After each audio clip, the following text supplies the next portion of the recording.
kadang hal sepele yang tidak kita ketahui. Maka wajib kita mengenal korin kita. Nah, dan kenapa sih ada korin?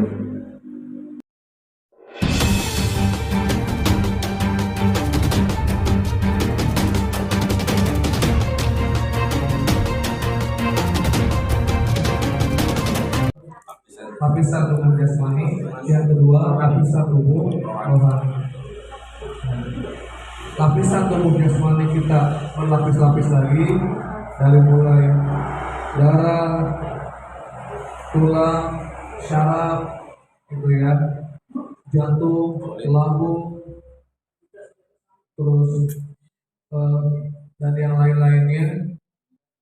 Begitupun dengan lapisan tubuh rohani kita, itu berlapis-lapis lagi dari mulai cakra, aura, latifah, hawa nafsu, syahwat, korin dan lain-lain. Nah, di sini kita akan bahas tentang yaitu korin. Apa itu korin? Jadi salah satu lapisan dalam tubuh rohani kita adalah korin, yang mana korin ini salah satu daripada antek-anteknya iblis. Dan setiap manusia itu ada korinnya. Siapapun itu, termasuk Rasulullah. Rasulullah pun ada korinnya. Bedanya, kalau beliau Rasulullah SAW korinnya sudah muslim, kalau kita korinnya semuanya masih dalam keadaan fasik, masih dalam keadaan kafir, belum muslim, sehingga ngaruh kepada kehidupan kita. Nah, ini kadang hal sepele yang tidak kita ketahui. Maka wajib kita mengenal korin kita. Nah, dan kenapa sih ada korin? Karena itu salah satu permintaan dari iblis. Jadi ketika di surga, kan iblis sudah jelas meminta izin kepada Allah untuk menggoda anak cucu Adam, untuk membisikkan anak cucu Adam agar semuanya tersesat, agar celaka, agar bersama-sama masuk neraka bersama iblis. Cuma karena iblis sendirian, dia butuh partner untuk menggoda manusia, karena jumlahnya manusia nanti akan jadi miliaran, sedangkan dia sendirian kan. Makanya dia butuh antek-anteknya, butuh mata-mata, atau butuh spionasinya. Nah, itulah yang disebut dengan korin. Jadi korin itu adalah salah satu antek-antek iblis untuk mata-mata iblis untuk menggoda manusia. Makanya kenapa iblis bisa dengan mudahnya menggoda kita, menyesatkan kita, karena dia punya mata-mata setiap orang. Dan sedangkan setiap orang itu punya korin. Nah, itu ya. Nah, dari situ akan kita ketahui dengan adanya korin, maka kita juga mudah digoyahkan oleh iblis tadi. Nah, sejak kapan adanya korin? Korin ini adanya sejak saat dilahirkan. Jadi otomatis ketika kita di alam rahim, di alam kandungan, itu sudah korin sudah ada dari bayi. Jadi Allah sepaket. Ketika Allah menciptakan bayi, gitu ya, itu sepaket tuh, ruhnya, nafsunya, hatinya, latifahnya, cakranya, aura, termasuk yaitu korinnya, sepaket itu. Itu semua manusia kayak gitu, baik orang Islam maupun non Islam, itu ada korinnya, pendampingnya. Nah, setiap orang itu korinnya beda-beda. Minimal korin itu ada 5, maksimal ada 13. Itu minimal 5. Nah. Dan setiap orang juga itu enggak nentu. Ada yang 5 korinnya, ada yang 7, ada yang 10, beda-beda. Terus apa ya yang membedakan orang yang korinnya sedikit sama banyak? Apakah ada keistimewaan? Tidak, sama saja. Korin kita mau sedikit mau banyak itu tidak ngaruh. Misalkan kayak korinnya ada 10 berarti istimewa, enggak, sama saja. Mau misalkan korin yang 5 atau 13 itu nggak ngaruh. Yang paling utama dalam korin bukan jumlahnya, bukan besar kecilnya, tetapi Islam atau tidak korin kita. Nah, kalau korin kita itu belum Islam, itu ngefek kepada rohani kita. Mana di antara sisi negatif kalau korin kita itu masih belum Islam, belum diislamkan?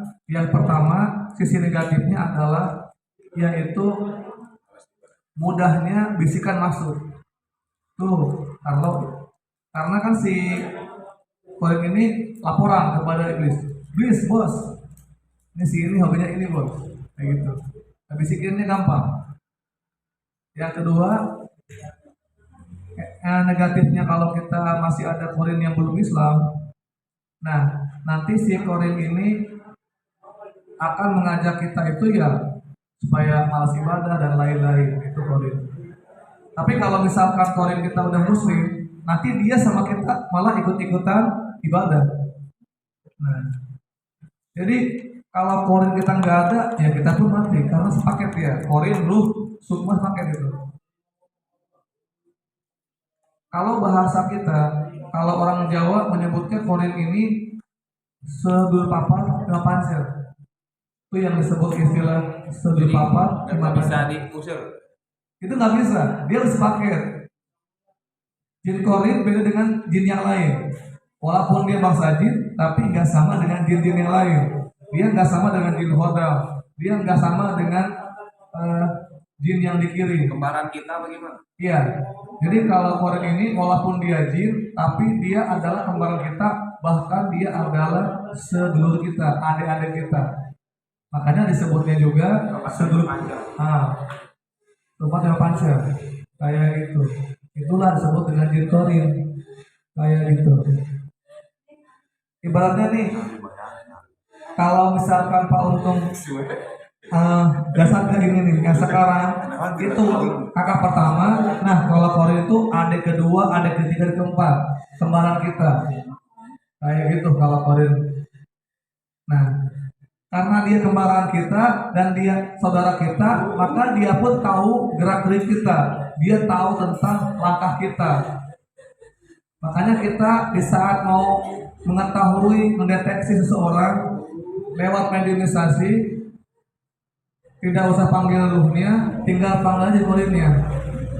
Nanti baru dia akan berbicara. Kayak gitu. Maka dari itu penting kita harus mengislamkan korin kita. Nanti kalau korin kita udah Islam, nanti dia akan ikut-ikutan sama kita ibadah, sholat. Jadi kalau misalkan kita belum lagi sholat subuh sendirian, Allah, tiba-tiba ada suara orang yang belakang, jangan kaget, itu korin kita. Jangan kabur, itu korin kita. Kenapa ada suara yang lagi ini ya, atau misalkan kedua lagi bolong-bolong, ke belakang, itu kalau kita dari Islam.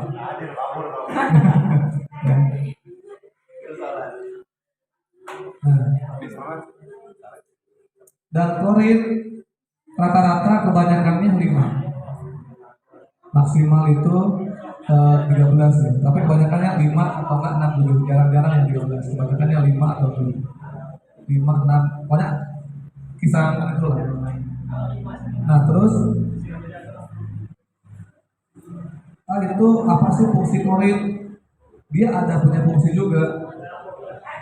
Pertama itu sebagai ngebantu kita memperbaiki organ-organ tubuh kita yang rusak.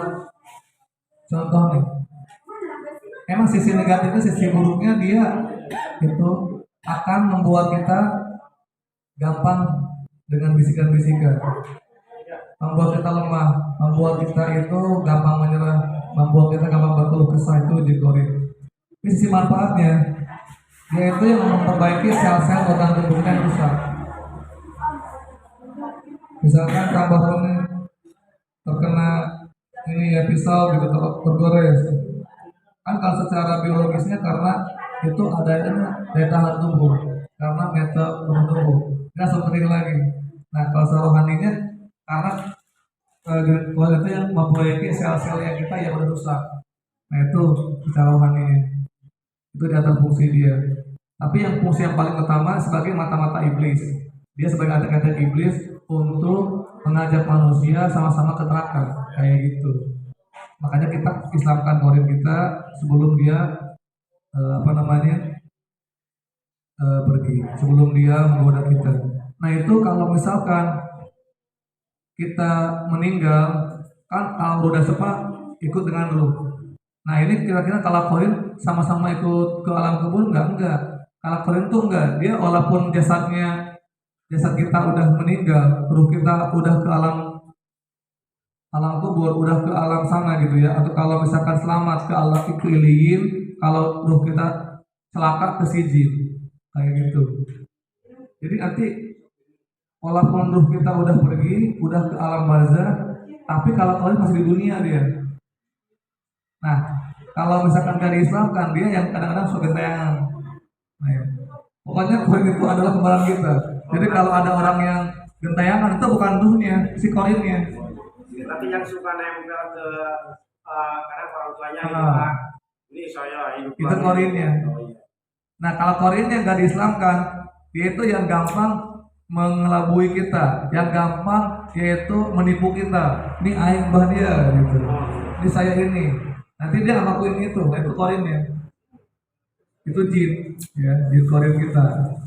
Kalau belum diislamkan, ngaku ini, ngaku itu dan lain-lain. Nah, terus bagaimana ini mengislamkan korin, ya?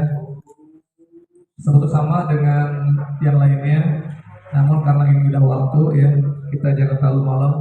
Yang penting kita tahu dulu itulah seputar korin secara ringkasnya. Nanti insya Allah the next kita sambung lagi ya. Semoga ada manfaatnya. Semoga kita semakin tambah semangat belajarnya. Jangan menyerah, jangan kita goyah, harus tangguh karena orang torikoh itu digembleng biar tangguh, dohir batinnya biar kuat. Pokoknya analoginya torikoh itu ke tentara. Kalau paham tentara, paham torikoh. Paham militer, paham torikoh. Maka torikoh itu bagi orang yang siap perang, yang siap mati, yang siap ditugaskan dimanapun dia. Sama dengan jiwa torikoh. Makanya kayak kalau kamu misalkan takut perang, takut mati, takut ini, lebih baik mundur dari sekarang. Atau malas gue itu. Kan torikoh itu buat yang jiwa satria, jiwa siap perang, yang tangguh, yang nggak pernah mengeluh. Kayak gitu. Ini negara hujan doang, maaf, nggak bisa datang. Torikoh tuh kayak gitu. Mau sakit, mau hujan, mau kemana aku datang deh. Torikoh tuh kayak gitu. Nggak ada kata alasan. Karena bagi orang yang siap perang. Jadi kalau gambarkan, kalau ilmu saya itu kayak sipil, kalau torikoh itu kayak militer. Nah kayak gitu. Makanya kita jangan ngeluh, jangan goyah, tetap semangat. Baik, cuma itu saja yang bisa saya sampaikan.